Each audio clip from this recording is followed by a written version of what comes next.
¿Me confirman, por favor, si se puede visualizar mi pantalla?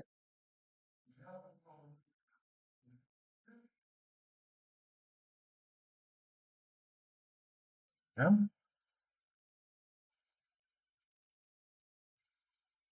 ¿Se escucha? Sí, yo veo a la perfección. Yo veo a la perfección, le digo. Perfecto, muchísimas gracias. Empezamos. Alba, Alba, Aliaga, Presente, ya. Alsu, presente, dice. ya. Apasa, Sonia, Presente, doctor. Buen día. ya. Buen día. Repasa, Aleida, pasa, Aleida, pasa, Mariela, Apasa, Mariela, Burgos, Presente, doctor. ya. Camacho,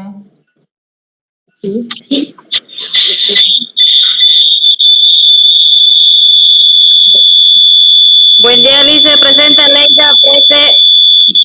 buen día. Camacho,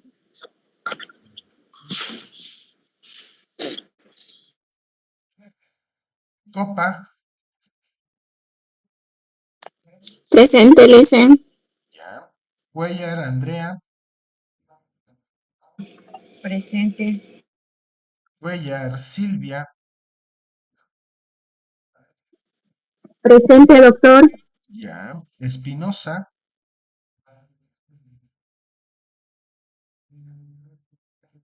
Espinosa, Gutiérrez, Noelí, Gutiérrez, Presente, doctor. Buen día. buen día. Perdón, Gutiérrez, José, Buen día, Liz. buen Sean día, presente. buen día. Languidey, Presente, buen día. buen día. Limachi, Limachi, Loza, ¿cierto? Presente, doctor. Buenos días. Buen día. Mamani, Ricardo,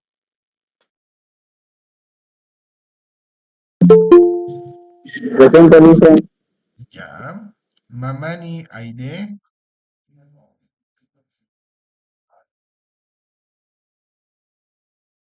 Mamani, Aide,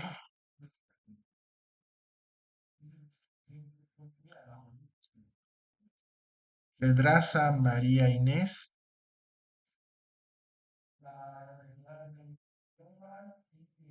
Pedraza, Rivero,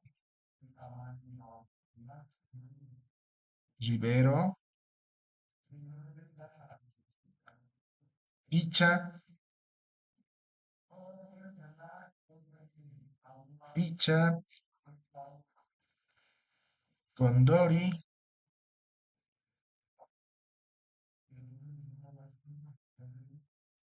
Condori,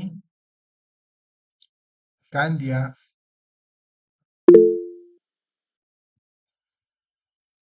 Presente. ya, gracias. A ver, ingresó recién Camacho, ¿no? A ver, vuelvo a ver los que están con falta. ¿Qué pasó con esto? Alba, Dice, ¿por qué me puso tarde a mí? Yo cuando nombraste le respondí a Leida. no, respondió después usted. Ahora, lo que yo les había mencionado es que cuando se pasa de su Yo nombre, respondí, tiene... dice, porque el micrófono no le aceptaba y lo respondí cuando estaba nombrando a la Mariela. Primero, calme el tono de su voz, por favor. Recuerde que soy su docente. Por favor.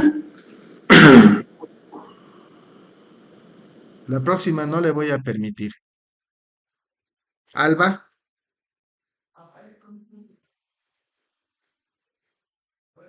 Apasa Mariela, Espinosa, Limachi, Mamani, Pedraza, Rivero, Picha, Dice, no se escucha. Condori, ya.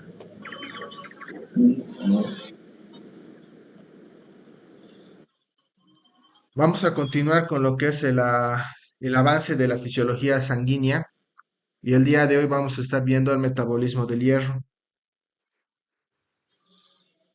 El metabolismo del hierro es una parte importante, como ustedes recordarán de la anterior semana, que el hierro es necesario para la formación de la hemoglobina y para que éste a su vez pueda formar parte de los eritrocitos y que puedan llevar el transporte de oxígeno y de dióxido de carbono, ¿no? El oxígeno hacia los tejidos como elemento eh, importante para el procesamiento y funcionamiento de nuestro organismo y el dióxido de carbono para que pueda ser desechado de nuestro organismo.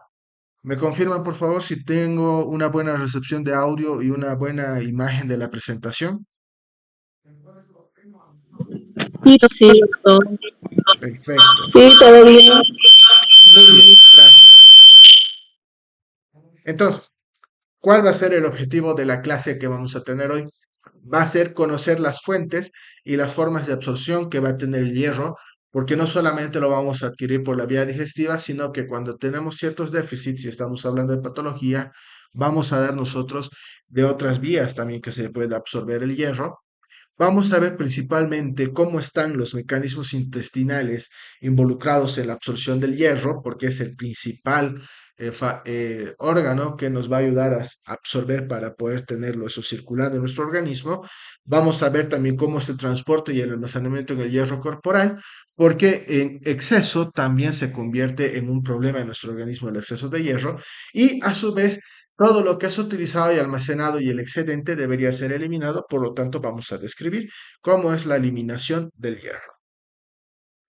Ahora, desde su naturaleza hay que tomar en cuenta que el hierro lo vamos a encontrar en dos estados, ¿no? Desde la parte química vamos a tener el hierro más 2 o el hierro más 3.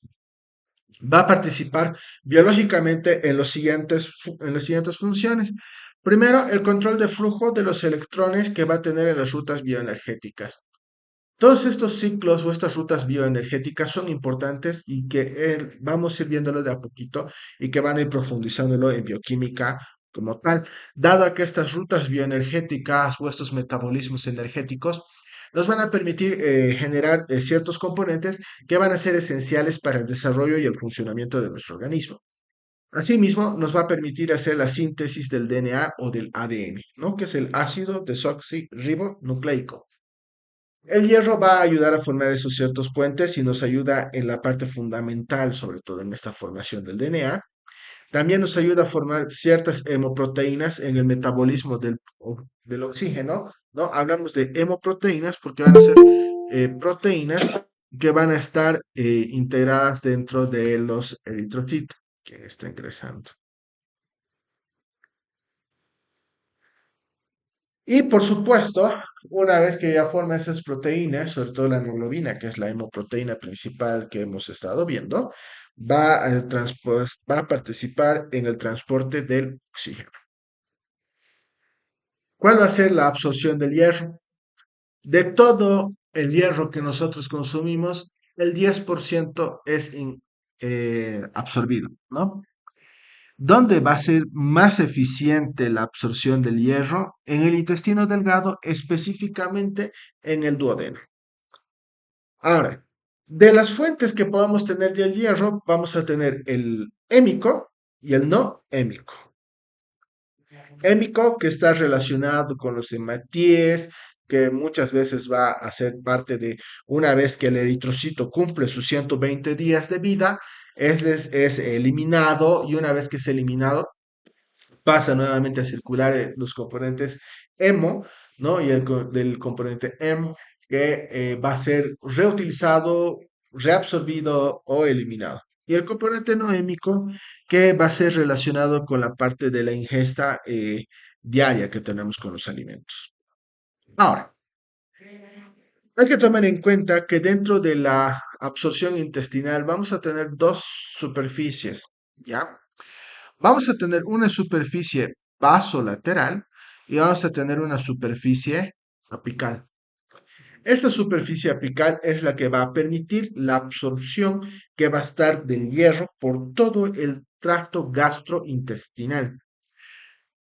Tiene sus proteínas que son específicas, ¿no? Fíjense que aquí tenemos las integrinas, aquí tenemos las DMT1 y va a captar el hierro con la mobiliferrina.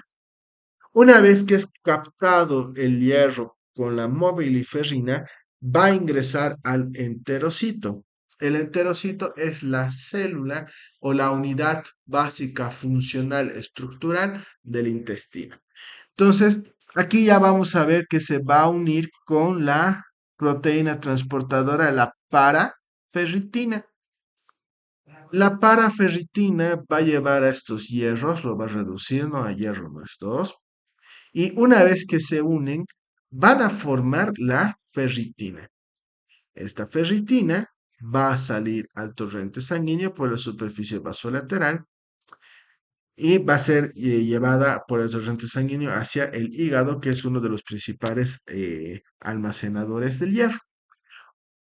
Ese es un mecanismo. Otro mecanismo es que el hierro ingresa solo por este receptor específico, llega por sí mismo hacia el centro, ¿no? Puede tener el camino de la ferritina o sigue su trayecto y va a ser liberado por un canal específico, ¿no? Como hierro libre en la sangre. Aquí vamos a tener la acción de la apotransferrina y la apotransferrina lo va a captar ese hierro y una vez que se une el hierro con la apotransferrina, vamos a tener la transferritina. Y otro mecanismo por el cual puede ingresar va a ser por el componente hemo. El hemo ingresa todo el componente como tal por el enterocito, por su receptor específico. Vamos a ver que dentro del enterocito vamos a tener la acción de la hemoxigenasa. Esa hemoxigenasa me va a separar el hierro del oxígeno y voy a tener nuevamente hierro libre y va a tener dos mecanismos. O sale nuevamente como hierro libre al torrente sanguíneo o se une a la ferritina para salir y ser almacenada. Entonces, como podemos ver en la imagen, vamos a tener tres tipos de absorción de hierro a nivel intestinal. ¿Se entiende? ¿Hasta aquí hay alguna pregunta?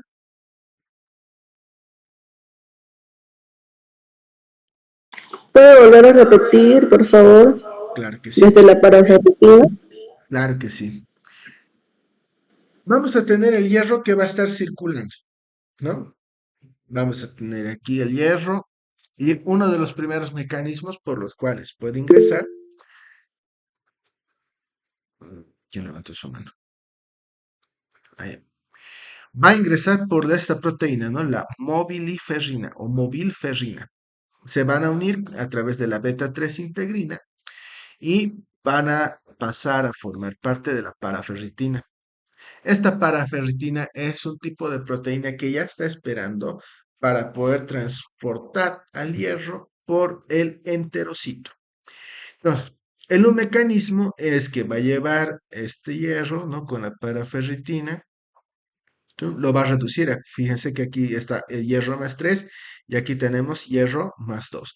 Lo reduce, lo transporta y va a unirse con otras moléculas de hierro con la ferritina, que es la proteína, y esta ferritina va a salir al torrente sanguíneo y se va a dirigir o bien al hígado o a la médula ósea donde sea requerido, que es la proteína transportadora. Ese es un mecanismo. El otro mecanismo es que este hierro salga por este canal específico en forma libre. Vamos a tener aquí la efaestina, que puede volverlo en su máxima expresión, el hierro más 3 y que estas moléculas de hierro libre van a ser captadas por las apotransferinas y me van a formar la transferritina. Una vez que se une la apotransferina con el hierro, me forman la apotransferina. para igual ser transportada y bien o ser almacenada o bien ser Profe, usada en una algún... vez han sido en esa parte me perdí, esa que han sido captadas. Estoy tomando los apuntes. Ah, ya, de todos modos igual se está grabando la clase, no tengan pena de ello, ¿ya? Una vez que son captadas con la apotransferrina, van a formar la apotransferritina, ¿ya? O la transferritina. La transferritina, que va a ser la unión de esta proteína con las moléculas de hierro libre.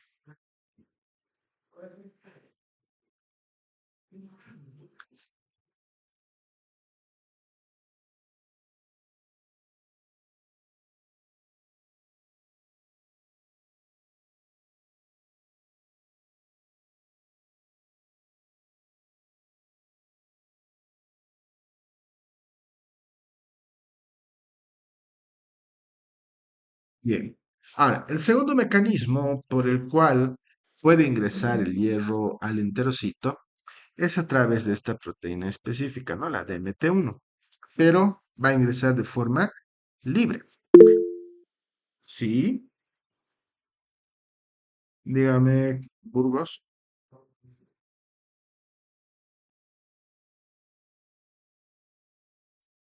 ¿Hay alguna pregunta?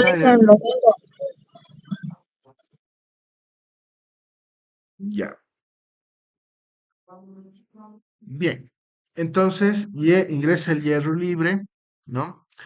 Y puede tener cualquiera de estos dos caminos. O se une con la ferritina o sale de forma libre para luego ser captada por la apotransferrina.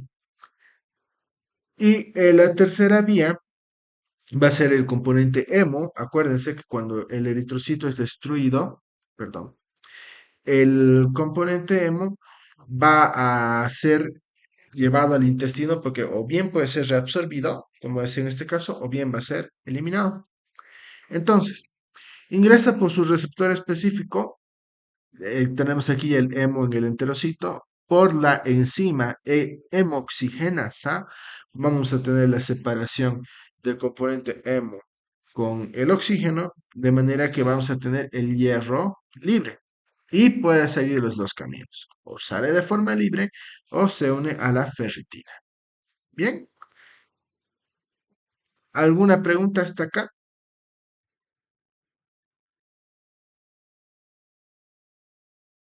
Doctor, una pregunta. Lo del tema, lo del video, lo va a mandar. Pasa, ¿sabe qué? Que no me puedo memorizar los nombres. Sé la función, pero no me los puedo memorizar los nombres. Sí, sí, no se preocupen, lo voy a subir al canal de YouTube la clase grabada. Ok, Porque está gracias. habiendo problemas en plataforma, entonces no puedo ni acceder a los exámenes que han dado la anterior semana, los que pudieron entrar a plataforma. Bien, ahora veamos cómo va a ser el transporte del hierro. Una vez que ya está circulando en el organismo, fíjense, vamos a tener tres posibilidades de uso. O va a ser utilizado y va a formar parte del componente hemo, o va a ser parte de una regulación dentro del comportamiento molecular, o va a ser depositado en forma de ferritina. ¿Ya? Esto va a ser dependiendo a las necesidades que nosotros vayamos a tener en nuestro organismo. Por lo general, cuando tenemos alguna necesidad muy importante, lo que pasa es que lo vamos a utilizar y va a ser parte del componente hemo.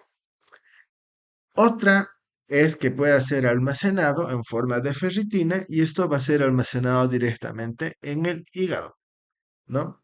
Para que podamos tener la desintegración de esta ferritina, vamos a tener acción de la movilferritina y la beta-integrina, ¿ya? Ahora, veamos esta otra imagen de acá. Aquí tenemos la luz intestinal, nuestro enterocito y la sangre. El hierro, como habíamos visto, va a entrar siempre como hierro más 2. Si va a hacerlo, si llega en forma de más 3, va a pasar por este receptor específico y vamos a tener su reducción. Ahora, el hierro ingresa, vamos a tener el hierro intracelular. Otra forma que va a ingresar, receptor del componente hemo, y igual vamos a tener aquí con la hemoxigenasa su reducción y la liberación del hierro. Ahora, el hierro intracelular puede estar dentro del enterocito o salir directamente, ¿no? Por la ferritina, ¿no? O el hierro va a ser transportado, fíjense, por la ferroportina, llega aquí a la efaestina y a la epsidina y va a ser liberado. Una vez que es liberado, vamos a observar que va a aparecer aquí la transferrina, ¿no? Y se va a unir al hierro, la transferrina con hierro. Pero para que pueda unirse con esto va a ser por acción de la apotransferrina. Ahora, puede ser que estando en el torrente sanguíneo pueda ingresar también nuevamente hacia la luz del enterocito. Vamos a tener aquí los receptores TIR2 y los TIR1 que van a degradarlo por el receptor DMT1, lo va a captar nuevamente por un mecanismo de endocitosis y vamos a tener el hierro intracelular. ¿Qué me interesa que se aprendan? Que vamos a tener el ingreso por su receptor específico y a través del componente hemo.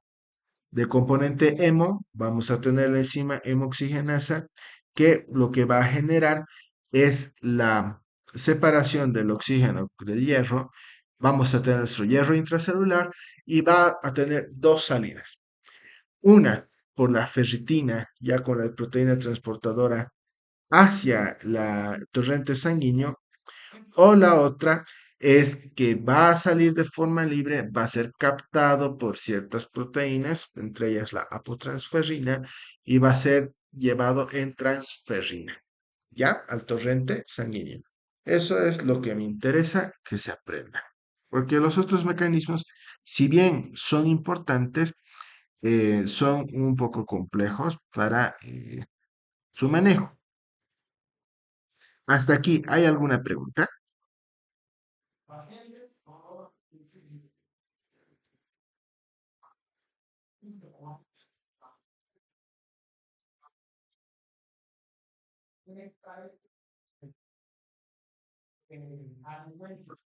¿No?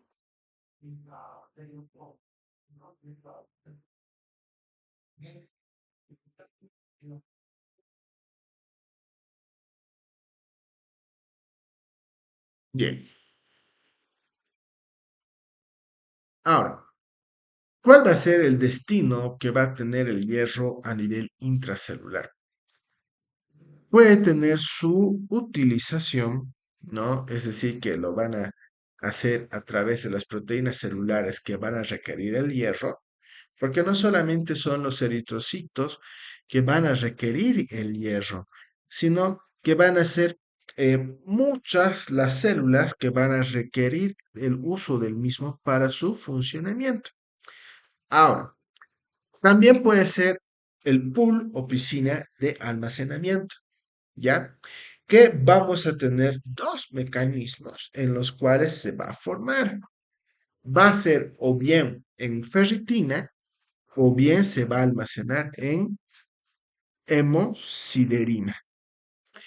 Y también la parte de la regulación que les mencionaba, ¿no? Que forma parte de las rutas metabólicas y otros procesos, que va a incluir a todas las proteínas encargadas de poder detectar variaciones en los diferentes niveles intracelulares del metal.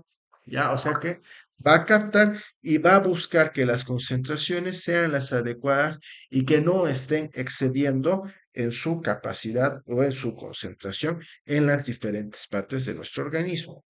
Entonces, recuerden, las tres formas en las cuales el hierro va a ser utilizado o va a ser destinado o planificado, si ustedes quieren, va a ser o por el uso según el requerimiento de las células, va a ser almacenado o va a ser de la parte de regulación.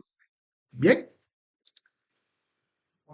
¿cuál va a ser la distribución que vamos a tener del hierro como tal? vamos a ver que la hemoglobina va a ser la mayor representación, ¿no?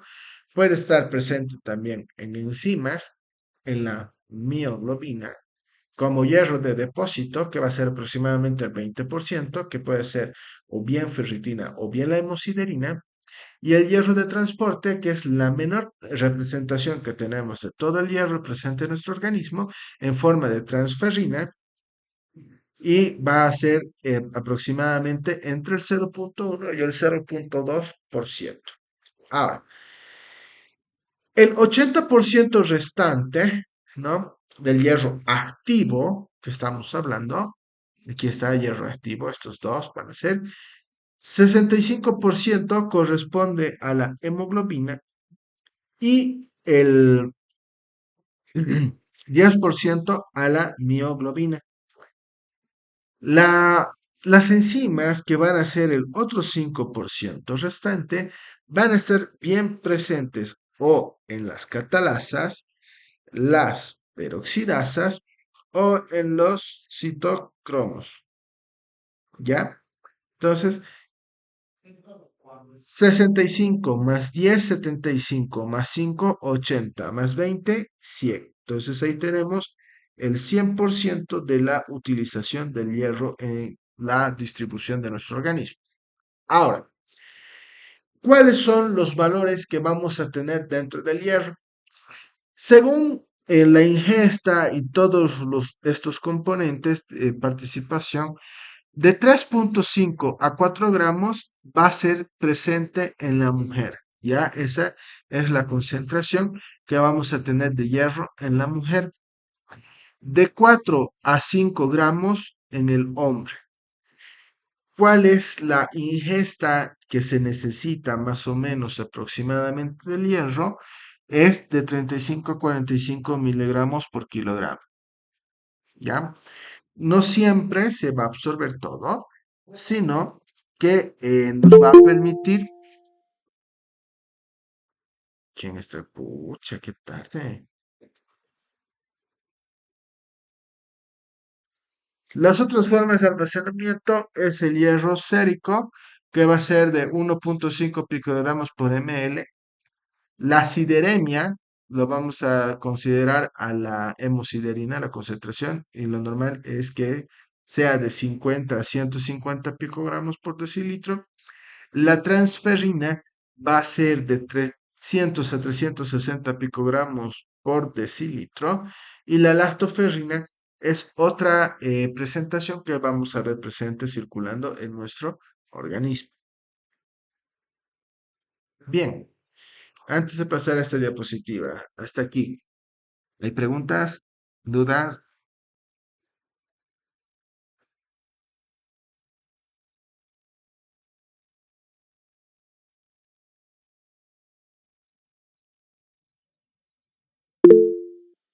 Adelante.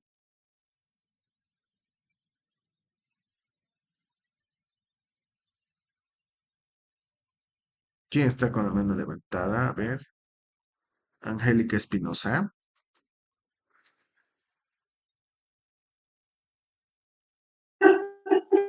Sí, doctor, recién entré. Buen día. Buen día. ¿Y a qué hora tenía que entrar? 8:30 porque estaba en el auto. Ya. Bien. Además de ello, ¿hay alguna otra pregunta? Después le voy a poner su asistencia.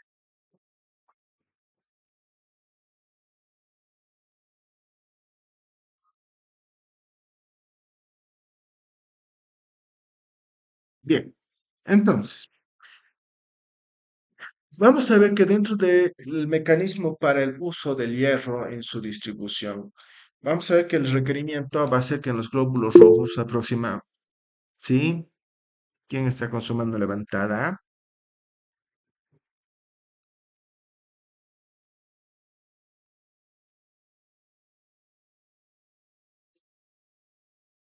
Ok. Entonces, los glóbulos rojos van a representar aproximadamente los 3.500 miligramos de uso que vamos a tener por parte del hierro.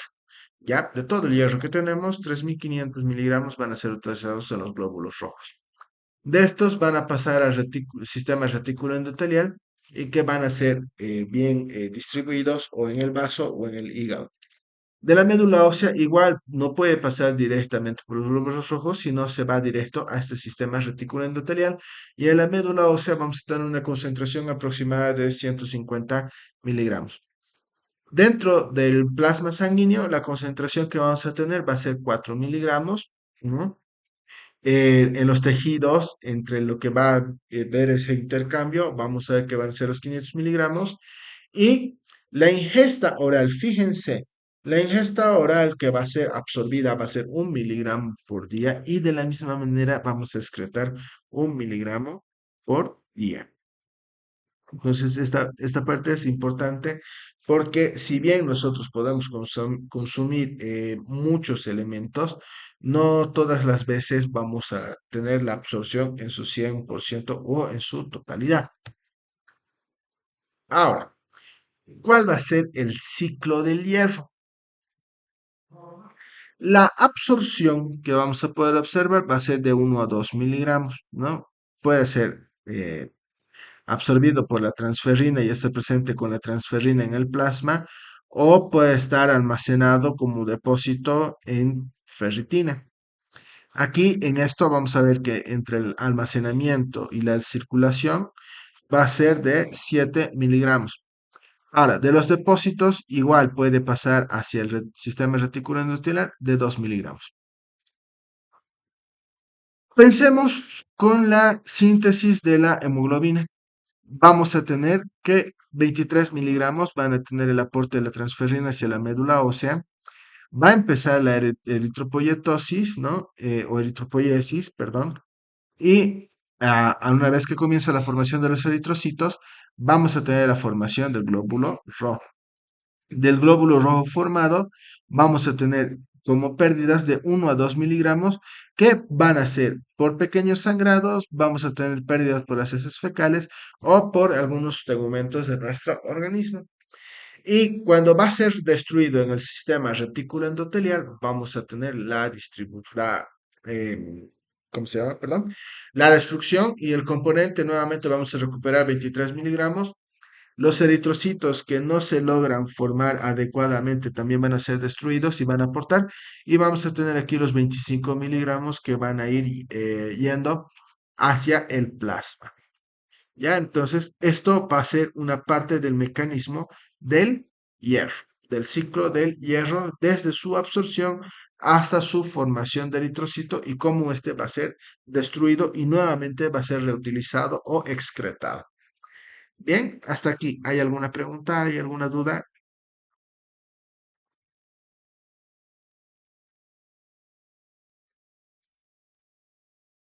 Bien.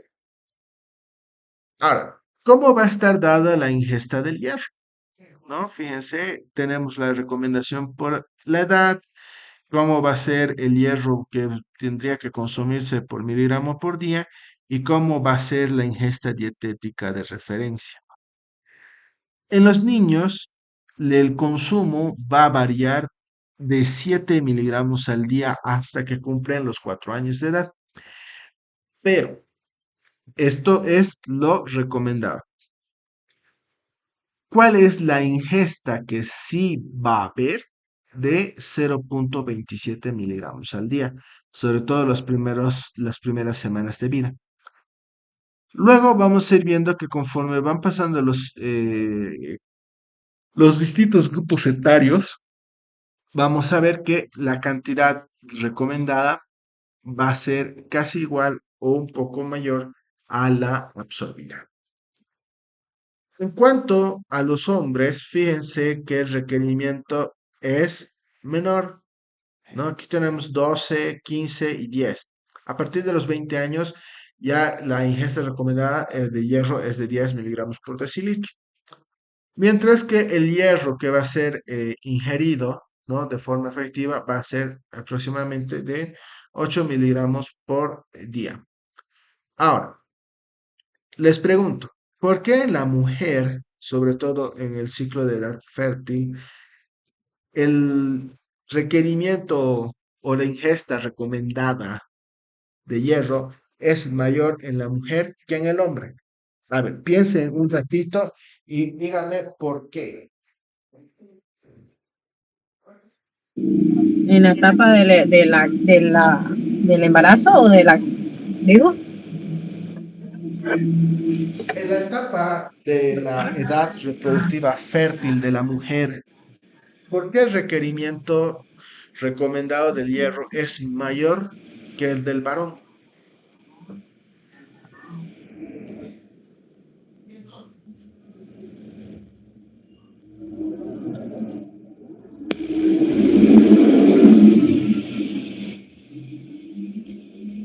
¿Qué será mayor el requerimiento en la mujer que en el hombre? porque en la mujer pues se da, que se desgasta, el cuerpo necesita más porque trae otra vida más al mundo y tiene que el doble, más o menos. Mm, Cuando está embarazada, ¿no? Aquí está, fíjense, aquí ya tenemos la gestación y la lactancia, que su requerimiento es mayor. Pero estoy hablando de una mujer que está en edad fértil, no que está embarazada, porque aquí está la embarazada y sí, efectivamente, trae una vida Por nueva. la menstruación, Exacto, Por la menstruación, por la menstruación. Muy bien. Entonces, la menstruación hace que la mujer pierda sangre, ¿no? Aproximadamente unos 5 a 7 ml cada vez que menstrua. Entonces, al haber esa menstruación, tiene una pérdida significativa de hierro. Entonces, por lo tanto, al haber no solamente esa pérdida significativa de hierro, sino también de eritrocitos, y si no se tiene una ingesta adecuada o una dieta recomendada, lo que debería hacer es que la mujer tiende a desarrollar anemia. Ya, entonces es por eso que la recomendación es que siempre su ingesta sea mayor. Bien, ahora, ¿cómo va a darse el mecanismo de absorción? ¿No? Fíjense, tenemos aquí las paraferritinas, tenemos las distintas mucinas.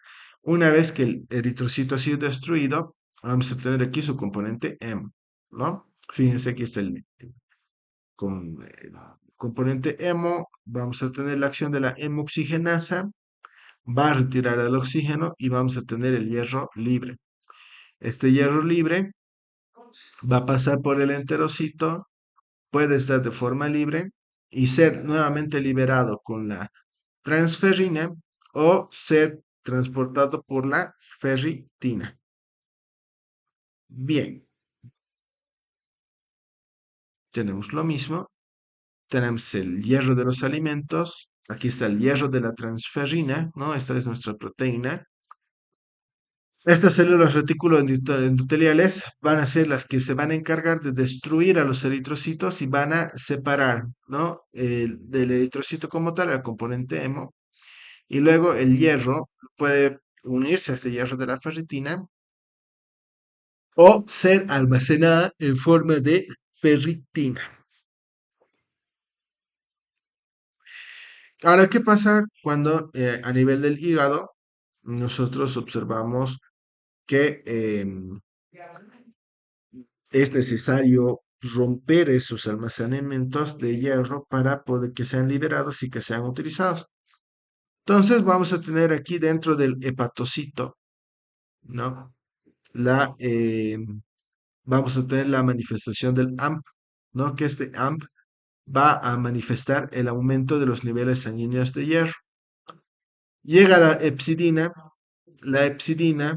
llega con una lisosoma y va a romper la ferritina, ¿ya? Una vez que se rompe la ferritina, vamos a tener la liberación de hierro libre y este hierro libre va a ser transportado por la transferrina dentro de la epsidina como regulador del hígado en el depósito del hierro. Ahora, antes de pasar a los biomarcadores para evaluar el hierro, ¿hay alguna pregunta?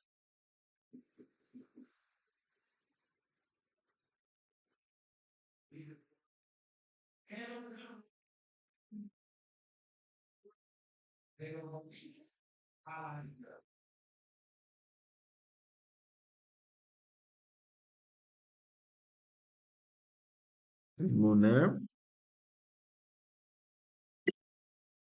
No, tema. Ya.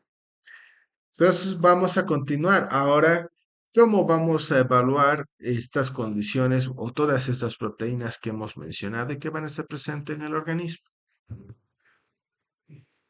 Vamos a tener los biomarcadores nutricionales, ¿no? Como el hierro, como la importancia nutricional y el estado nutricional, porque todo esto va a influir, se quiera o no, cómo va a ser almacenado, cómo va a ser absorbido y cómo va a ser utilizado. Que esto vamos a ver alteraciones dentro de los pacientes que tienen dietas restrictivas, como los vegetarianos o los veganos, por supuesto que sí. Ahora, ¿cómo yo puedo evaluar ello? Voy a tener los biomarcadores de estado nutricional, que para ello vamos a ver los hematocritos y el volumen corpuscular medio. También la hemoglobina, que estos son propios de los eritrocitos, y ya como tal al hierro, para poder detectarlo, lo podemos hacer mediante el hierro sérico o el hierro plasmático, la capacidad total de fijación del hierro, la protoporfirina eritrocitaria, la ferritina sérica o la ferritina plasmática, la transferrina y la transferrina saturada. Estos se piden normalmente cuando nosotros vemos una paciente que está con anemia o un paciente que está con anemia y queremos identificar cuál es la causa. Recordarán ustedes de la anterior clase que dentro de las anemias podíamos tener por déficit de hierro o por déficit de la vitamina B9 y la B12. Ahora, dentro de los nuevos biomarcadores que vamos a utilizar para poder detectar la concentración de hierro,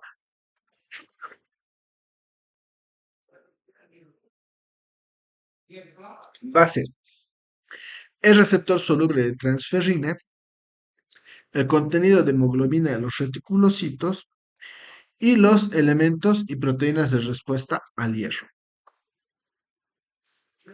Ahora, tenemos que ver que el hierro, habíamos dicho que puede ser por ingesta directa, lo que podemos adquirir, una ingesta indirecta o por la homeostasis. Esto dentro de la homeostasis, dentro de esa regulación que hemos visto del hierro, ¿no? Una vez que se destruye el componente hemo, vamos a tener la absorción de estos. Estos van a ser de fácil obtención y de determinación, ¿no? Estos marcadores van a ser confiables, son reproducibles y van a ser válidos por su especificidad. El hierro, la hemoglobina, volumen corpuscular medio, la transferrina saturada, su tasa de total de fijación de hierro, la protoporfirina, ferritina, concentración de hierro en los reticulocitos. Bien, ahora, ¿cuál es la importancia nutricional? Ya habíamos visto que va a ser utilizado en proteínas, ¿no? Bien, la hemoglobina o la mioglobina. Estos que van a transportarnos oxígeno en nuestro organismo.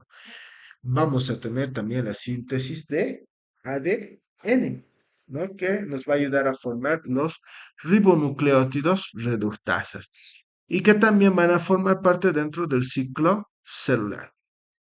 ¿Cuál es el contenido corporal del hierro que vamos a tener? De 2 a 4 gramos.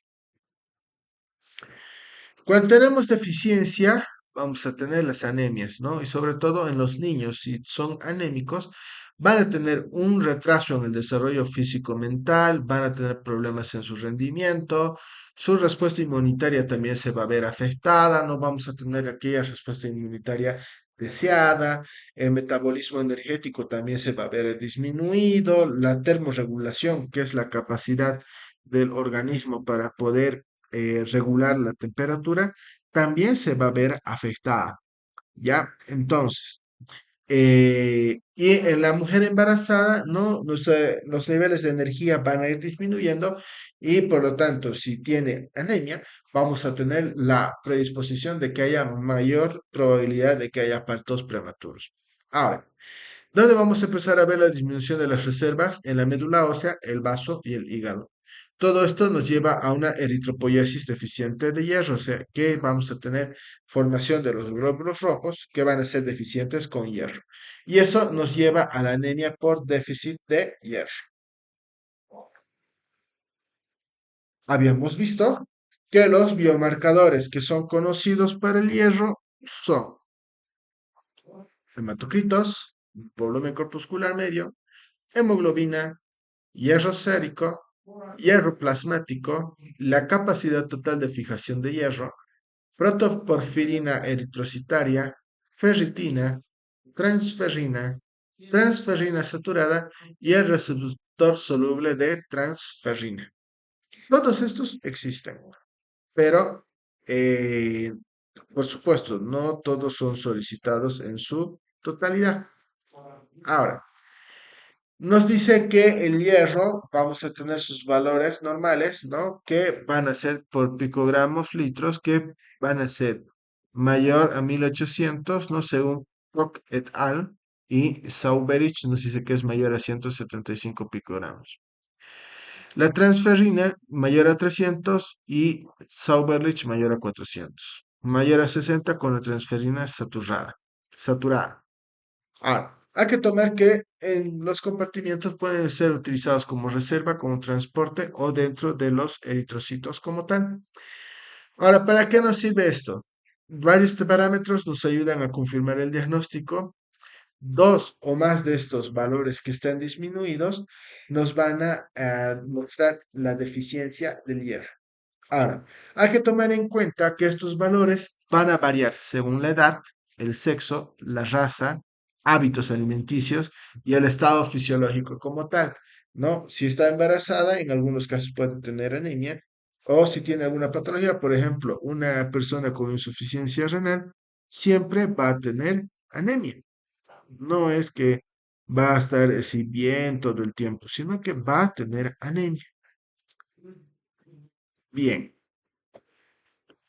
Ahora, en cuanto al hematocrito y el volumen corpuscular medio, el hematocrito va a ser la proporción porcentual que vamos a tener de los eritrocitos en todo el volumen sanguíneo. Es decir, que me va a medir cuánto es el porcentaje de los eritrocitos que van a estar presentes en la sangre. Y el volumen corpuscular medio lo que va a hacer es, me va a medir el tamaño que va a tener. ¿Y cómo vamos a calcular el volumen corpuscular medio? Va a ser los hematocritos divididos entre el número de los eritrocitos y eso lo vamos a multiplicar por 10. Ahora, hay que tomar en cuenta que van a tener algunos tamaños variables porque pueden ser de 80 a 100 femtolitros y vamos a ir evaluando también el transporte de la hemoglobina. Aquí estamos viendo, por ejemplo, una fotografía normal de los glóbulos rojos. Sin embargo, en esta imagen de acá, vamos a ver glóbulos rojos microcíticos e hipocrómicos. O sea que fíjense, además de ser pequeños, no tienen la coloración adecuada. Por lo tanto, tenemos que no solamente va a ser un déficit de hierro, sino que probablemente también vamos a tener un déficit de la vitamina B9 y la vitamina B12. Bien. Ahora, la hemoglobina, como habíamos visto, vamos a tener sus cuatro subunidades, ¿no? Tanto las hemoglobinas alfa como las hemoglobinas beta, que van a ser las dos cadenas globulares que van a formar la hemoglobina como tal. 65% de estas van a estar conteniendo el hierro y van a ser igual su concentración variable según la edad, el sexo y si está embarazada o no. Ahora, el la hemoglobina va a ser la unión del componente hemo con la globina. Y para la formación del componente hemo, tenemos que vamos a tener la unión de la protoporfirina 9 más el hierro. Ahora, el hierro, vamos a ver que tiene una cantidad que se va a unir necesariamente a la transferrina para poder ser transportada. Y para ello, vamos a tener dos tiempos de medición, en la mañana y en la noche. ¿Por qué? Porque en la mañana nosotros tenemos un mayor consumo energético o mayor requerimiento metabólico, por lo tanto la capacidad de transporte va a ser mayor. Mientras que en la noche estos valores van disminuyendo porque el transporte o el requerimiento metabólico suele ser menor. Eh, el tip, ¿no? Que es, habíamos dicho que es la tasa total de fijación de hierro. Esto nos ayuda a poder determinar la cantidad de hierro que es necesario para poder saturar a la transferrina. La protoporfirina eritrocitaria es importante su evaluación porque, como hemos visto, la unión del hierro con la protoporfirina nos ayuda a formar el componente M, ¿ya? Entonces, es como vemos aquí en la imagen, la protoporfirina es el intermediario para la síntesis del componente M. Si nosotros tenemos un déficit de hierro, la protoporfirina va a estar elevada. No quiere decir que si tenemos déficit de hierro, la protoporfirina también va a estar elevada, sino que cuando hay déficit de hierro, la protoporfirina está elevada porque no encuentra hierro con el cual va a unirse para poder formar este componente hemo, ¿no? Vamos a tener también la protoporfirina de zinc y en algunos casos nos ayuda a poder determinar ciertos grados de intoxicación. Ahora, por ejemplo, si nosotros vemos muchos niveles de la protoporfirina, podemos estar pensando en una anemia hemolítica o en algún proceso infeccioso o inflamatorio que está incurriendo en la destrucción de los eritrocitos. ¿Ya? Entonces, hay la importancia de por qué se evalúa la protoporfirina. Ahora, ¿cuál es la necesidad de poder buscar este nuevos biomarcadores? Para poder detectar si hay procesos inflamatorios o infecciosos, poder determinar cómo está el estado fisiológico, para ver si es una anemia por déficit de hierro o si es solamente un déficit de hierro, o para poder determinar si es una anemia que no tiene déficit de hierro, o hay un déficit de hierro sin anemia. Entonces, todos estos criterios son a los que nosotros nos ayuda a buscar por qué tenemos que tener estos nuevos biomarcadores. Ahora, ¿qué se habla actualmente de estos nuevos biomarcadores? Tenemos el receptor soluble de la transferrina, al contenido de hemoglobina de los reticulocitos y a los elementos de proteínas y respuesta al hierro, ¿no? Es eso lo que se va a tomar en cuenta. Ahora, ¿en qué consiste este receptor soluble de la transferrina? Hay que tomar en cuenta que va a ser una proteína transmembranal, ¿no? Fíjense, aquí va a estar atravesando la membrana. Va a tener una mayor porcentaje de presentación en los eritroblastos, es decir, que va a estar esto presente en la médula ósea y el receptor soluble de la transferrina lo vamos a ver expresado en la cantidad de hierro celular, ¿ya? Ahora, en este receptor soluble vamos a tener aquí la interpretación del complejo de la unión de su receptor con la transferrina y la expresión de la transferrina como tal. En cuanto a la especificidad y su sensibilidad, nos indica que es específico y sensible, ¿no? Para poder detectar esto, sobre todo las deficiencias de hierro. Ahora, ¿cómo nos ayuda esto para poder hacer una comparación de la anemia por déficit de hierro contra un proceso infeccioso o inflamatorio? Nos dice que su valor va a ser aquí aproximadamente de 20, una artritis reumatoide de 18, ¿no? Aquí tenemos una anemia. Cuando tenemos esta sospecha elevada, hacemos una biopsia de médula ósea más la concentración de la saturación de hierro. Es eficiente porque el 75% va a dar positivo en una anemia y el 94% en una artritis reumatoide. ¿Ya? Hay que tomar en cuenta que la proporción de esta saturación del hierro con la ferritina va a ir disminuyendo, sobre todo en el embarazo, ¿no? Y esto, ¿cómo lo vamos a poder determinar? Entre el hierro versus la edad. Esto a modo de resumen, ¿no? Fíjense, aquí tenemos las criptas que van a ser la parte de la luz intestinal, donde va a ser absorbido. El hierro en más 3 va a ser reducido más 2 por este componente. El hierro más 2 puede ingresar de forma directa al enterocito. Del enterocito, el hierro va a tener dos formas para salir. O va a ser transportado por la ferroportina en forma libre al torrente sanguíneo y por la heptaesina o la epsilina va a ser captada con la apotransferrina y va a formar la ferritina o va a ser transportada directamente por la ferritina.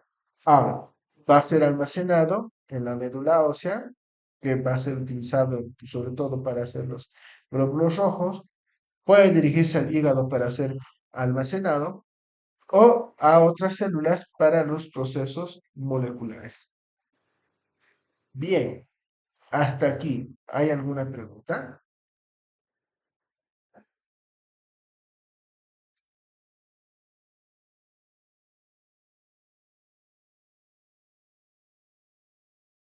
Bien, vamos a tener 5 minutos de receso.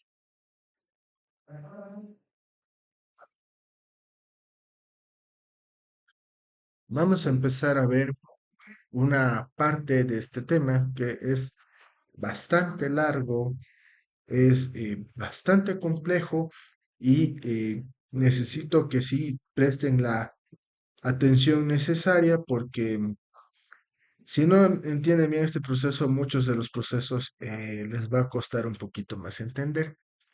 ¿Qué viene a ser la resistencia del organismo a la infección? Los dos capítulos lo vamos a ver en un solo tema, pero vamos a ir viendo cómo es el funcionamiento de la parte de eh, los glóbulos blancos, los linfocitos, las citocinas, ¿no? Que son elementos claves e importantes para la defensa de nuestro cuerpo. ¿Con audio? Sí, sí, estoy con audio. Bien. Ahora, ¿cuál va a ser el contenido que vamos a ver? ¿Cómo se van a formar estas células granulopoyéticas? Vamos a ver qué son los leucocitos, cuáles son las propiedades defensivas que tienen los neutrófilos y los macrófagos, qué es la inflamación y la función que van a tener los neutrófilos y los macrófagos, la inmunidad innata y adquirida con los linfocitos T y los linfocitos B, y por último, lo que es alergia e hipersensibilidad. ¿Quién me puede decir, recordado un poquito, cuáles son los componentes de la sangre? A ver, los escucho.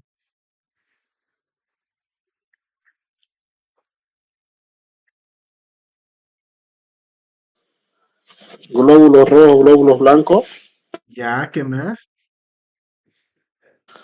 plaquetas, agua, Perfecto, ¿qué más?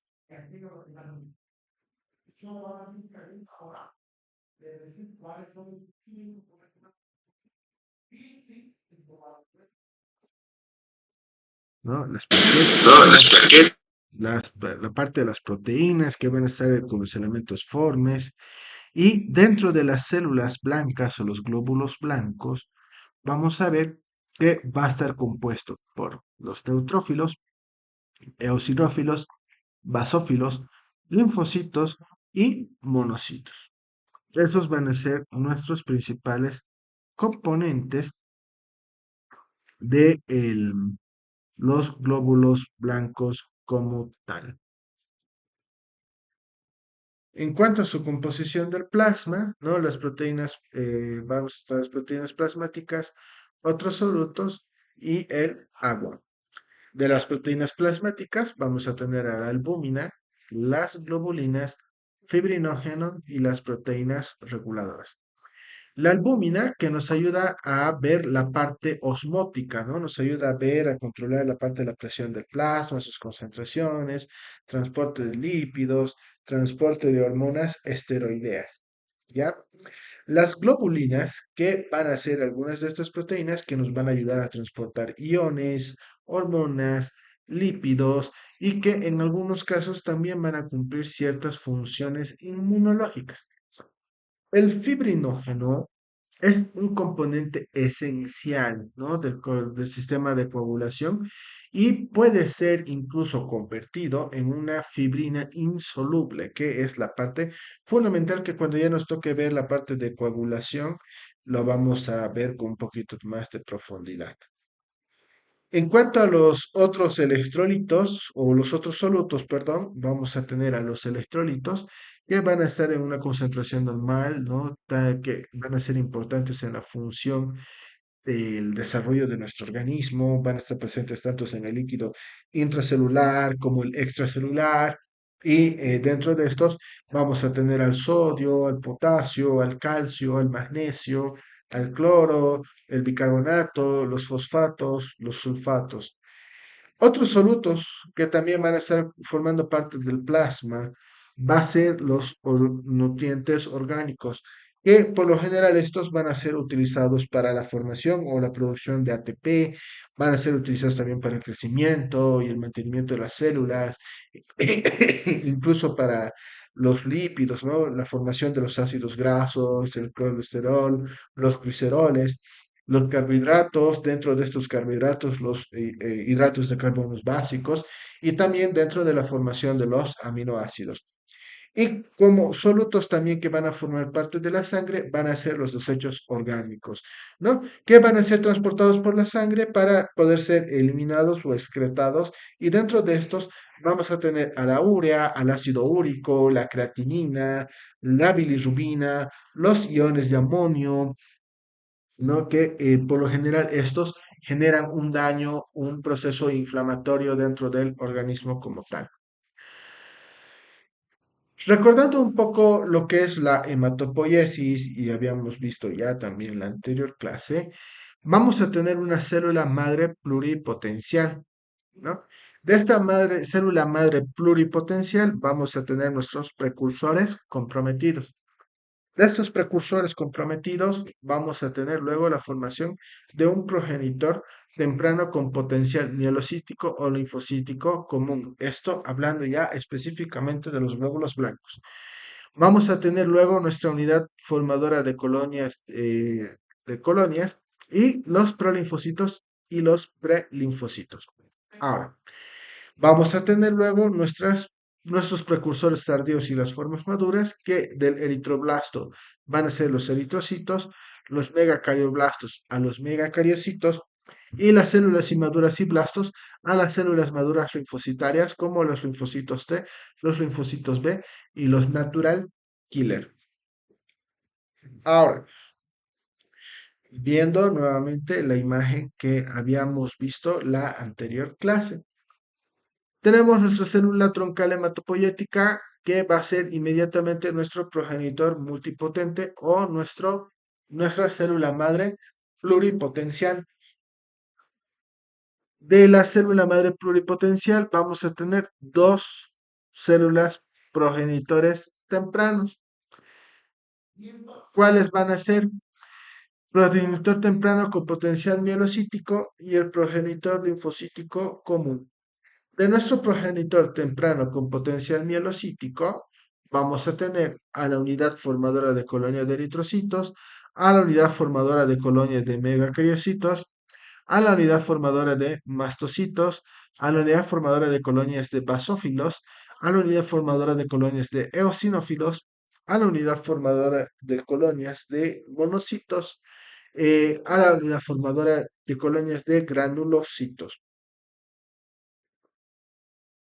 Es importante ver que De esta unidad formadora de colonias de eritrocitos vamos a tener eritroblasto y como forma madura eritrocito.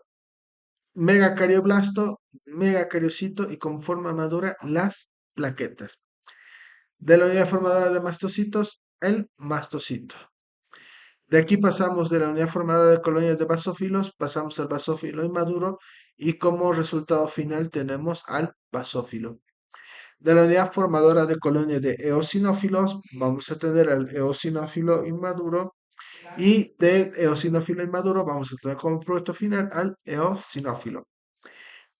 De nuestra unidad formadora de colonia de monoblastos vamos a tener dos células que van a ser nuestros precursores tardíos.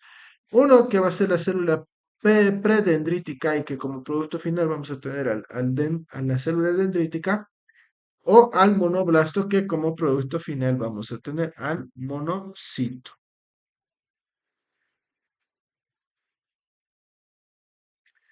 Y la unidad formadora de colonia de granulocitos vamos a tener nuestra célula de precursor tardío al mieloblasto, perdón, y de los mieloblastos vamos a tener al neutrófilo, principalmente.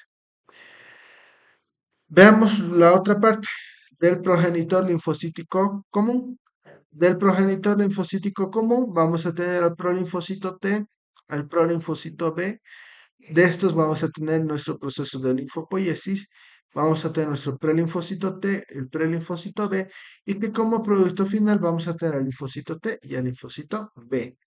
Sin embargo, los prolinfocitos NK y las prointerleucinas C van a pasar de forma directa. Aquí vamos a hacer un linfocito natural killer y aquí una interleucina C. ¿Ya? ¿De qué va a depender esto? Sobre los estímulos que vayamos a tener, los marcadores específicos del linaje y su división celular. Hasta aquí.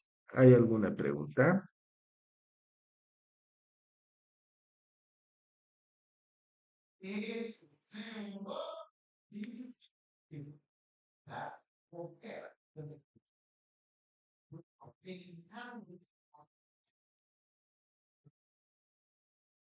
Ya. Ahora, ¿cuáles van a ser nuestros precursores granulopoyéticos? Vamos a tener en las distintas etapas de la granulopoiesis. El mieloblasto va a pasar a ser el promielocito. Del promielocito va a pasar a ser el mielocito. Del mielocito pasamos a tener el metamielocito. Del metamielocito vamos a tener nuestra célula en callado o en banda. Y de estos vamos a tener luego la formación de los polisegmentados, que pueden ser los neutrófilos, eosinófilos y basófilos. Si vemos la identificación de la imagen de cada uno, aquí tenemos al mieloblasto. Luego del mieloblasto tenemos al promielocito. Del promielocito vamos a tener al mielocito. Del mielocito va a seguir su proceso de maduración y vamos a tener al metamielocito. Del metamielocito vamos a tener aquí nuestra célula callado o en banda y de aquí vamos a tener nuestros tres polimorfos nucleares o polisegmentados. Eosinófilo, perdón, basófilo, eosinófilo y neutrófilo. Este es el proceso mediante el cual vamos a tener la formación de nuestros glóbulos blancos. Ahora, ¿cómo va a ser ese proceso de linfopoiesis? ¿Qué es la linfopoiesis? Es igual el proceso de formación que vamos a tener de nuestros linfocitos. Nuestro linfoblasto pasa a un prolinfocito. El prolinfocito vamos a tener división de dos. El linfocito grande y el pequeño. Ahora, veámonos acá. Nuestra célula madre pluripotencial, vamos a tener que va a formar nuestra célula madre linfoide. De esta célula madre linfoide vamos a tener los progenitores, que va a ser el prelinfocito B y el prelinfocito T.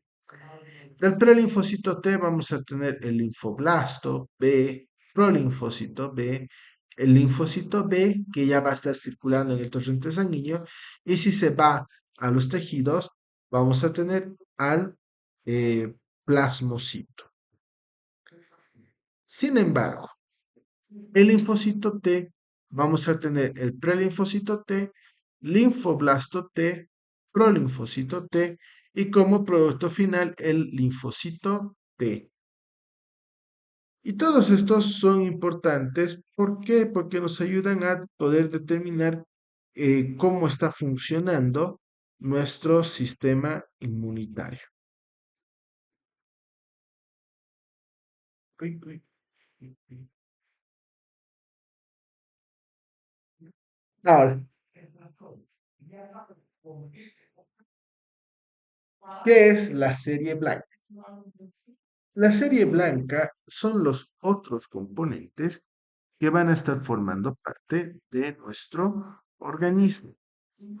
Bien, ahora van a ser aquellos, los leucocitos, que van a estar a su vez conformados por los neutrófilos, linfocitos, eosinófilos, basófilos y monocitos.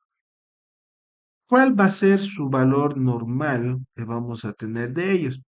Es de 6.000 a 10.000 picolitros o unidades por litro.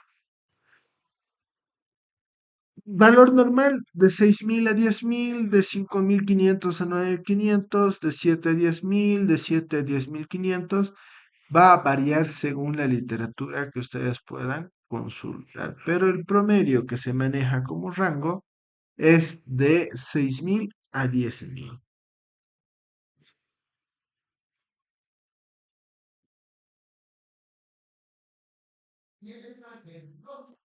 Ahora, una vez que se exceden de los valores normales, hablamos de leucocitosis. Es cuando los valores van a estar por encima de 10.000. Leucocitosis está por encima de 10.000. Hablamos de este término de desvío a la izquierda. Y este desvío a la izquierda nos indicaba, o nos indica en todo caso, que los neutrófilos se van migrando hacia el lugar donde está un proceso infeccioso bacteriano. Entonces, si yo veo un estudio que dice leucocitosis con desvío a la izquierda, estamos hablando de que hay un problema y que ese problema está relacionado por la infección bacteriana. Vamos a tener reacciones leucemioides. Estas reacciones leucemioides van a ser aquellas que cuando los glóbulos rojos, perdón, los glóbulos blancos exceden de las 20.000 unidades, ¿ya? Y tenemos el otro término patológico que es la leucopenia, que es cuando nos indica que los valores normales están por debajo de 6.000. Ahora, ¿cuál es la distribución de toda esa concentración de los leucocitos en conforme a los valores referenciales, ¿no? De sus componentes y sus valores referenciales. Los neutrófilos van a ser el 55 al 65% de todas estas células. Los linfocitos van a ser del 25 al 35%. Los monocitos van a ser de 4 al 8%. Los eosinófilos de 0.5 a 4% y los basófilos de 0.5 a 1%. Ya esa va a ser la distribución que vamos a tener de los glóbulos blancos dentro de su conformación total.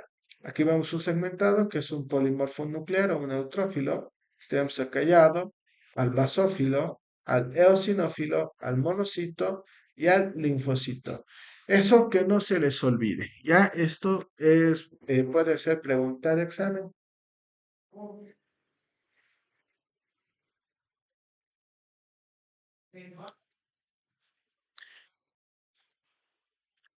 ¿Cómo va a ser su morfología celular?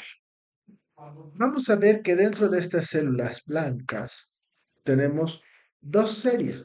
Tenemos la serie mieloide y la serie linfoide. Aquellos que son parte de la serie mieloide son aquellos que van a ser parte de todos los glóbulos blancos como tal, que van a ser los polisegmentados o los multinucleados.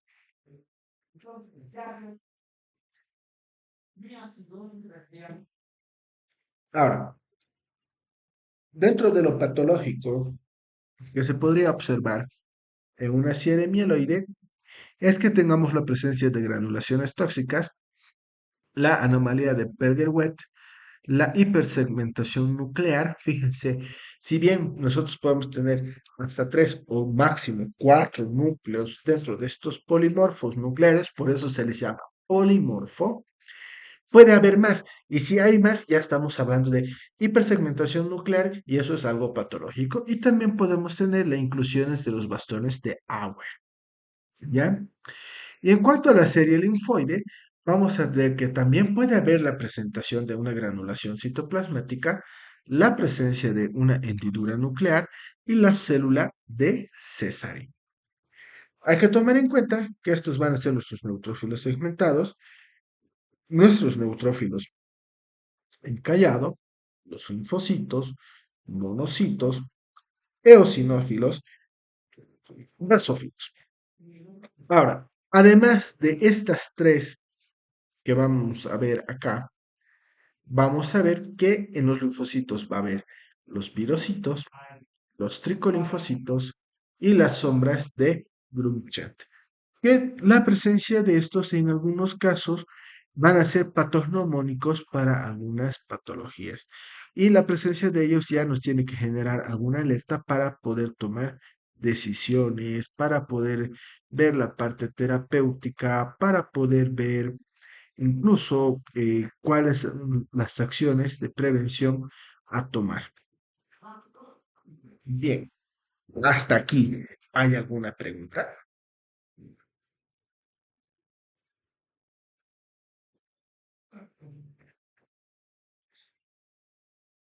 ¿Mm? ¿Hay alguna pregunta hasta acá?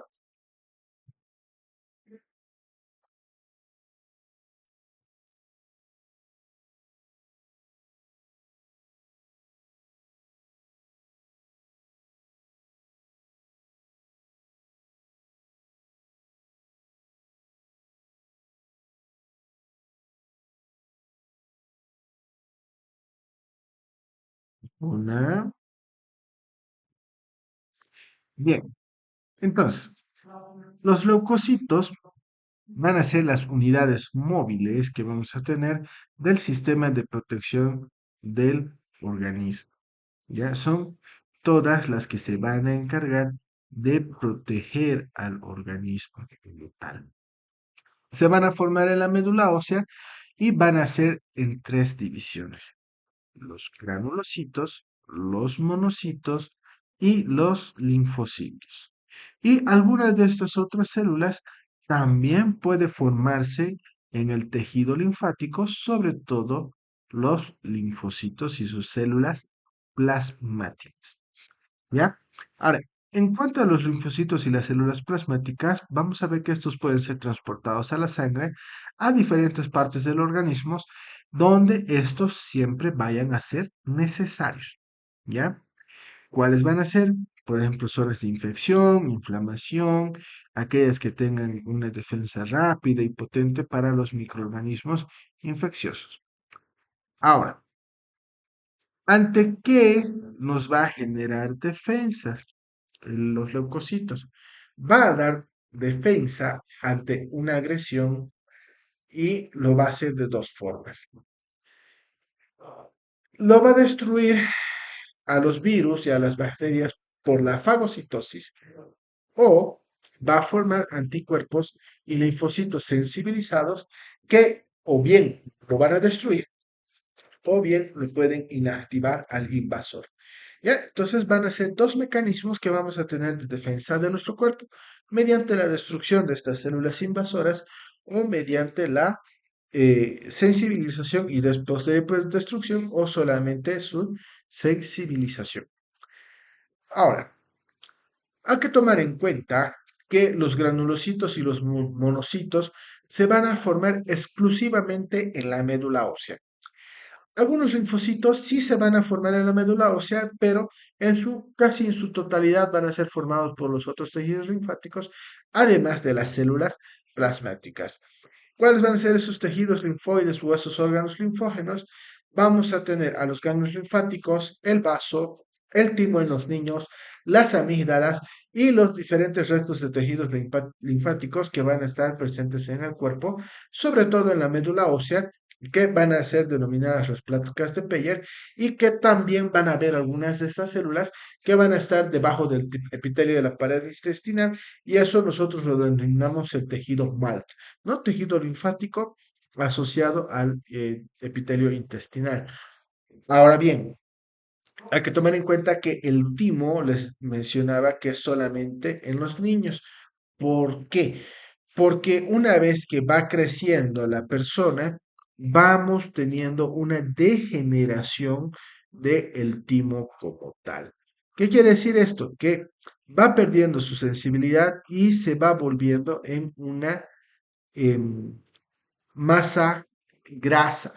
De manera que si nosotros vemos en un adolescente, vamos a poder observar algunos vestigios del timo. O sea, una parte se ha convertido en grasa y otra parte está todavía funcional. Pero ya en una persona adulta, esto ya está totalmente involucionado y ahí tenemos la presencia del tejido graso en vez del timo. Ahora, bien, pregunta. ¿Cuánto habíamos dicho que era el ciclo de vida de un eritrocito o cuántos días vive una vez que sale de la médula ósea?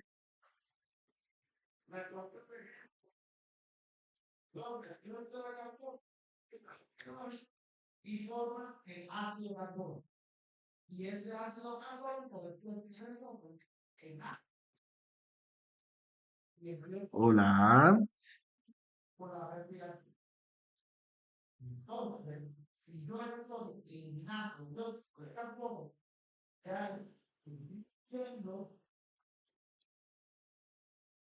Hola. Alguien que me responda.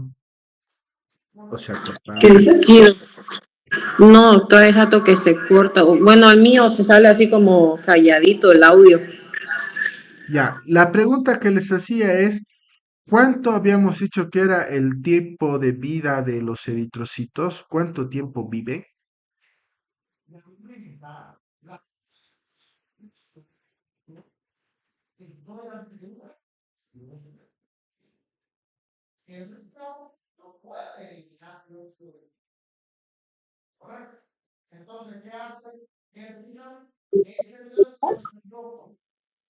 ¿Me escucha?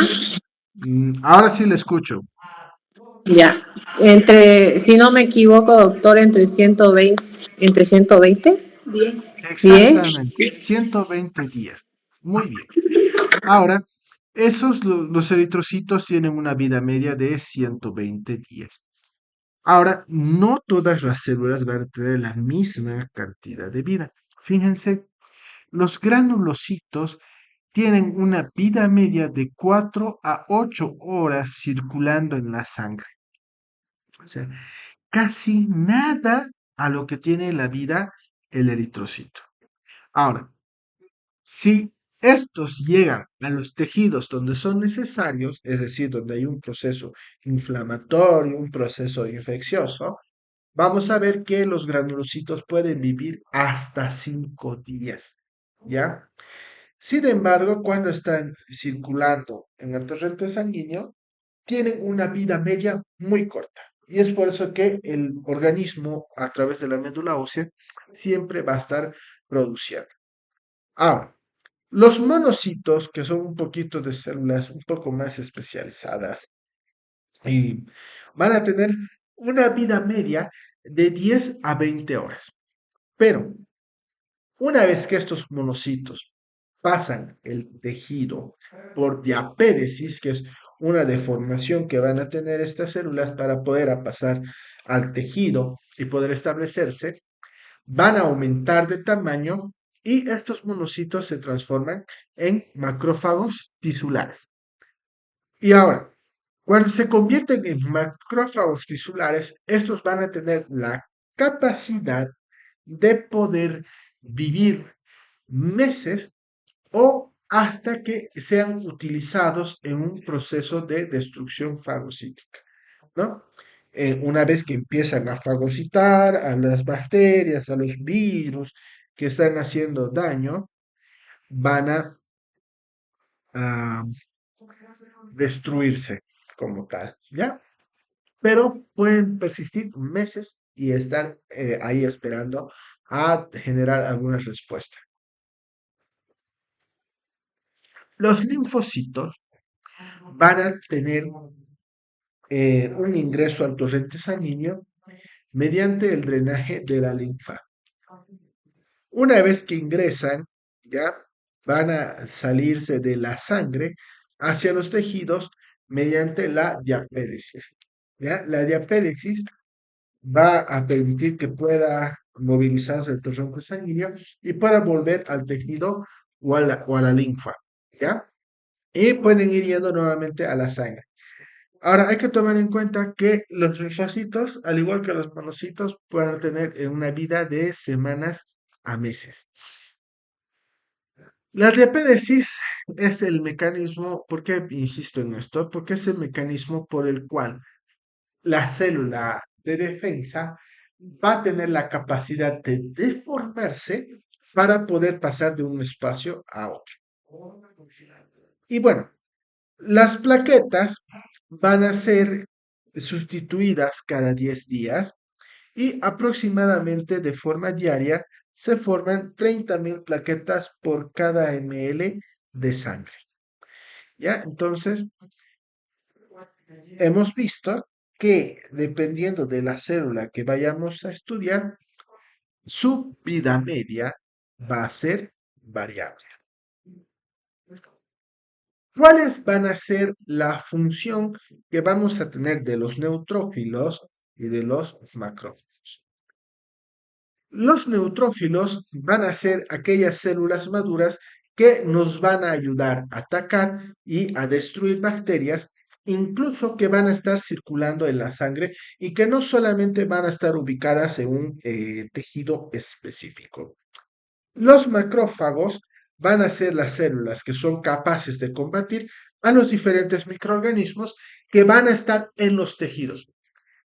Ahora, no quiere decir que los neutrófilos no puedan migrar del torrente sanguíneo al tejido para atacar y los macrófagos igual de la misma forma que puedan migrar de un tejido para ir al torrente sanguíneo para ir a defender. ¿Ya?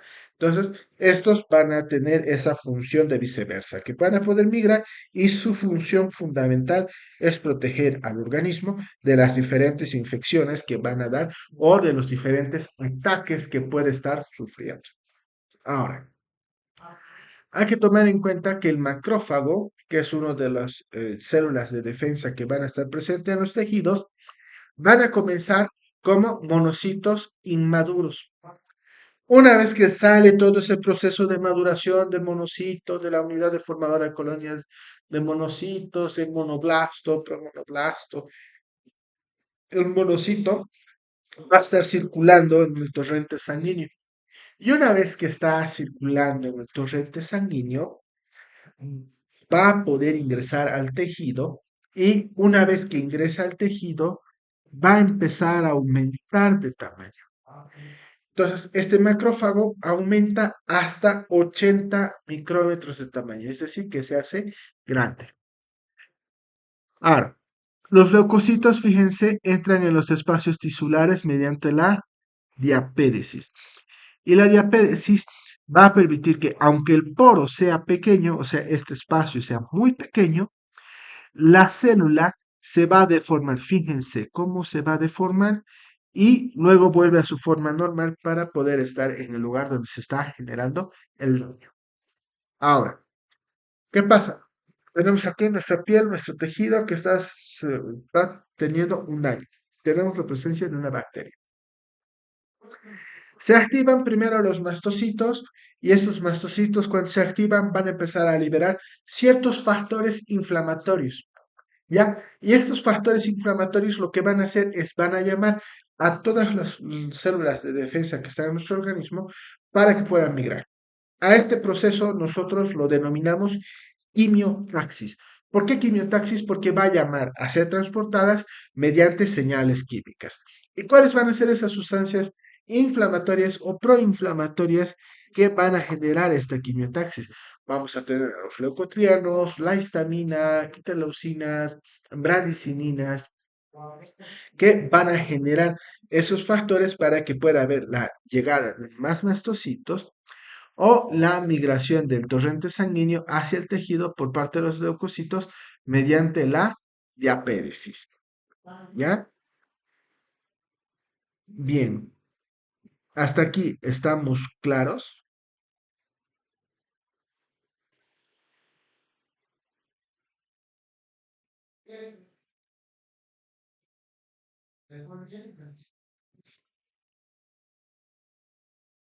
Ahora, una vez que se da eso, vamos a ver que los leucocitos se van a mover a través de los espacios tisulares mediante un movimiento ameboide. Los leucocitos van a ser atraídos a las zonas del tejido inflamado mediante la quimiotaxia y esto va a ser la atracción de los neutrófilos y los macrófagos hacia las diferentes sustancias químicas. De esto va a depender el gradiente de concentración de la sustancia quimiotáxica para que pueda haber la mayor migración de leucocitos. Ahora, mientras mayor es la concentración en la fuente, va a haber un mayor movimiento unidireccional hacia de los leucocitos hacia el tejido inflamado. ¿Ya? Va a tener una distancia, una eficacia hasta 100 micrómetros del tejido inflamado, pero eso no quiere decir que no va a poder llamar de otros lados, porque muchas veces estas sustancias inflamatorias llegan al torrente sanguíneo y van a ir captando conforme van haciendo su recorrido. ¿Ya? Ahora, esta quimiotaxa va a tener la facilidad de que puede mover con facilidad hordas de leucocitos desde los capilares hacia la zona inflamada. Y cuando tenemos un tejido inflamado, vamos a formar por lo menos una docena de diferentes productos químicos que van a ser las toxinas víricas o bacterianas, productos degenerativos que van a ser propios de los tejidos dañados, varios productos de reacción de los complejos del complemento activado en los tejidos inflamados y asimismo los productos de reacción por la coagulación del plasma y en la zona inflamada.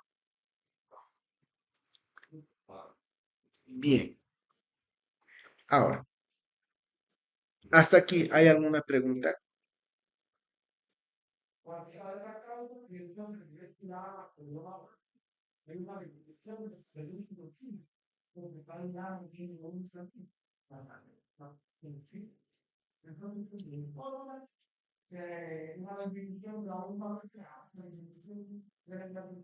Muy bien, nos vamos a quedar aquí en este tema porque es bastante amplio y nos va a llevar a algunas clases.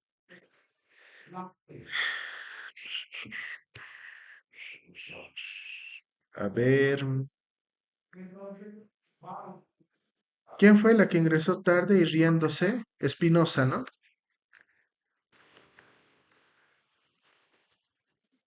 ¿Quién más ingresó tarde? Yo, ¿Apellido? María Angélica Espinosa Torres. Ya. ¿Alguien más que haya ingresado? Y yo, doctor Octavio Condori. Ya. Condori. Bien. Si no hay dudas, no hay preguntas, nos vemos el próximo domingo. Que pasen un buen fin de semana. Hasta luego. Hasta luego, doctor. Hasta luego, Lisa.